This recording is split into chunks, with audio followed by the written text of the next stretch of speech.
A distress message was found written on a piece of cardboard inside a sardine can. The message, written in Arabic, reads, "We are Sudanese laborers enslaved by the factory." The photo of the message was shared on Twitter and Facebook, quickly spreading across local Sudanese and Libyan news outlets. The message was discovered by a Libyan man who had purchased the canned sardines while shopping for household necessities. One source claims that many others found the same distress message when opening their canned sardines, which prompted them to share the news on social media. Following the crisis in Sudan, many refugees have fled to Libya in search of safety. These refugees lack official protection due to the absence of legal documentation, and as a result, many of them have limited access to essential services like education and work opportunities. This situation leaves many of them vulnerable to exploitation, particularly women and children. This may explain the distress message sent out by the Sudanese laborers working in the factory. After the news spread on social media, the Sudanese embassy in Tripoli, Libya, launched an investigation into the matter and contacted the factory management. The embassy officially released a statement refuting the allegations, claiming that only one Sudanese worker has ever been employed at the factory. This worker had been there for 30 years, until he'd reached the position of deputy manager.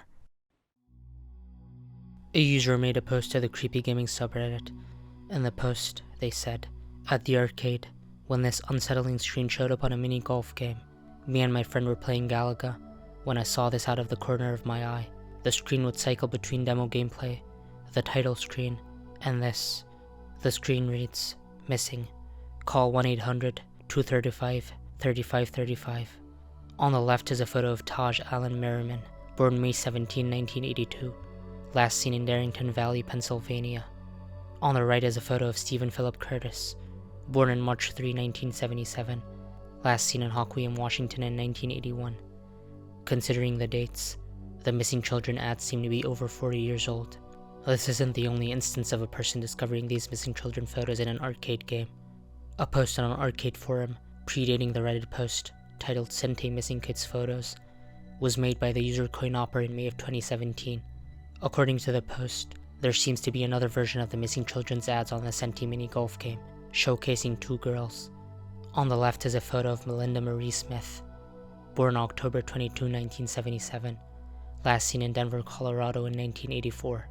On the right is a photo of April Rose Yates, born March 9, 1979, last seen in Cranford, New Jersey in 1984.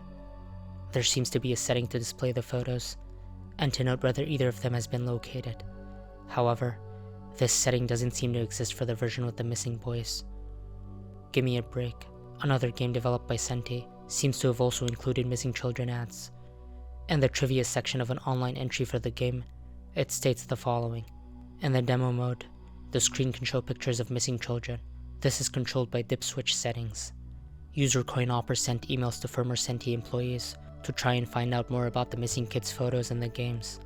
The actor replied, saying that word came down from Bali corporate that they were cooperating with the FBI and including this info in some of their games, but that none of his games included the photos. Dennis Coble, the programmer for Mini Golf, stated that near the end of the game's creation, he recalls someone suggesting they implement the missing children feature. He didn't know who initiated the missing kids project, but it seems likely that the FBI did request it. As for the missing kids, most of them seem to be parental kidnappings. There is little to no information on most of the cases. However, user Thunderfist on the Atari Age forums was able to find out that Taj had been found safe on July 12, 1985, in Georgia. Records show that Stephen was still missing as of 1993. However, another user on the forums is certain that he was able to track down Stephen through public records. Stephen seemed to be alive and well, living a short distance from the city he was last seen in. Further research shows that April was still missing as of 1985. There doesn't seem to be any information on Melinda. A Redditor made a post to the Deep Into YouTube subreddit, titled, "I'm pretty sure I just found a serial killer's channel." The channel, called Blue Water, was created on May 27, 2021, with all the videos being posted between May 27th and May 29th. Most of the videos follow a similar premise. The person is walking next to a body of water when they stumble upon vaguely human-looking body parts in a vacuum-sealed bag inside the water. In one video, the person finds something that seems to resemble a shoe or foot. In another video, they find something akin to a glove or hand, which appears to have a human face with visible lips, nose, and eyes as they pick it up. There doesn't seem to be any other information to go off of, as the videos have no comments due to being posted to YouTube Kids. However, several users on the original Reddit post offered their theories about what it could be. Many pointed out that the supposed parts seem more like props or mannequin parts, rather than actual human remains. The human face on the hand appears to be drawn or printed on top, as some users have pointed out. The channel seems to be either an art project, or a person with some kind of mannequin fetish. A user made a post on 4chan's paranormal board, titled, "Face in Super 8 Static."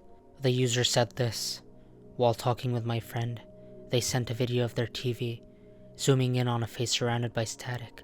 They're residing in a Super 8 hotel, with channels 1 to 68, yet they found an unnamed channel 73. The top right corner of the video says Plus TV, which appears to be a now defunct Finnish broadcasting service. There's no sound, and the TV manufacturer is Samsung. They found other channels with static and no sound, but no others have the face or Plus TV logo." Opie then posted videos of the face they had seen in the static. They also shared a photo of the hotel's provided list of channels, and channel 73 doesn't seem to be listed there. Opie's friend replied to the thread, asking if anyone knew what it was, since they were curious to find an answer. Searching on Google didn't seem to provide them with an answer. Many users on the thread provided theories for what it could be. One user suggested that it might be a prank by someone working there, since many older hotels have the equipment to run internal info channels. Another user speculated that it could be from an old news report network before it got shut down. One other user provided this explanation, which seems to be the most likely. "Hey OP, I think I know exactly what this is. So back in the day, when analog TVs were more common, there was a nefarious hobby for nerds called TV pirating, which is where you hijack an unused low-frequency channel from nearby and can broadcast whatever you want on it. I used to do it quite often in Topeka, both on TV and radio. Anyway, it's still common in some places, although harder to not get caught or be shut down automatically in a matter of seconds. So, what TV pirates do now is run very low-quality tests with static and a symbol in the center. Usually it's set at codes 45 and 85 degrees respectively, to broadcast a recognizable symbol and test if it works, while also being an inside joke to other TV pirates, who they may know online or in real life. I look around to see if I know any TV pirates in Buffalo who would broadcast this. Also, since I know I'll get this question, yes, it's possible to only run a pirate station on one antenna receiver, meaning this could be exclusive to someone staying at the Super 8. This would also indicate a very old pirate, as hotel hacking was a fad of the 70s and 80s. Another user planned on visiting the hotel Opie's friend was staying at, which was Super 8, in Barrie, Ontario, room 404.